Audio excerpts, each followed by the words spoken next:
ഇന്നത്തെ എൻ്റെ റെസിപ്പി പരിപ്പ് ചേർത്ത് പടവലങ്ങ കറിയുടേതാണ് കേട്ടോ. അപ്പോൾ ഇതെങ്ങനെ ഉണ്ടാക്കുന്നത് നോക്കിയാലോ. അതിനായി ഞാനിവിടെ ഒരു പാത്രം സ്റ്റവിൽ വെച്ച് കൊടുത്തിട്ടുണ്ട്. ഇതിലേക്ക് ഒരു 4 ടേബിൾ സ്പൂൺ പരിപ്പ് കഴുകിയിട്ട് കൊടുത്തിട്ടുണ്ട്. വേവിനായി ഒരു ഗ്ലാസ് വെള്ളവും ഒഴിച്ച് കൊടുത്തിട്ടുണ്ട്. ഇനി അടച്ചു വെച്ച് പാതി വേവുന്നത് വരെ വേവിക്കുക. അതിനുശേഷം ഇതിലേക്ക് കട്ട് ചെയ്ത ഒരു തക്കാളി ഇട്ട് കൊടുക്കാം.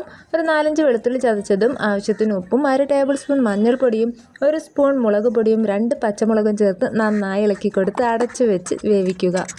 ശേഷം അടപ്പ് തുറന്ന് ചെറുതായി അരിഞ്ഞ പടവലങ്ങ ഇതിലേക്ക് ഇട്ട് കൊടുത്ത് ഒന്നിളക്കിയ ശേഷം മൂടി വെച്ച് വേവിക്കുക.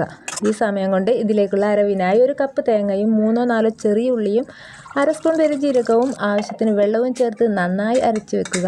പടവലങ്ങ വന്ന ശേഷം തേങ്ങ അരച്ച് വെച്ചത് ഒഴിച്ച് കൊടുത്ത് കുറച്ച് കറിവേപ്പിലയും കൂടെ ചേർത്ത് ഒന്ന് തിളപ്പിക്കുക. ഒരു പാനിൽ 2 സ്പൂൺ വെളിച്ചെണ്ണ വെച്ച് ചൂടാക്കിയ ശേഷം 1 സ്പൂൺ കടുകും 2 വറ്റൽമുളകും ചേർത്ത് വറവിട്ട് കറിയിലേക്ക് ഒഴിച്ച് കൊടുത്താൽ നമ്മുടെ പടവലങ്ങ പരിപ്പ് കറിയുടെ റെഡി.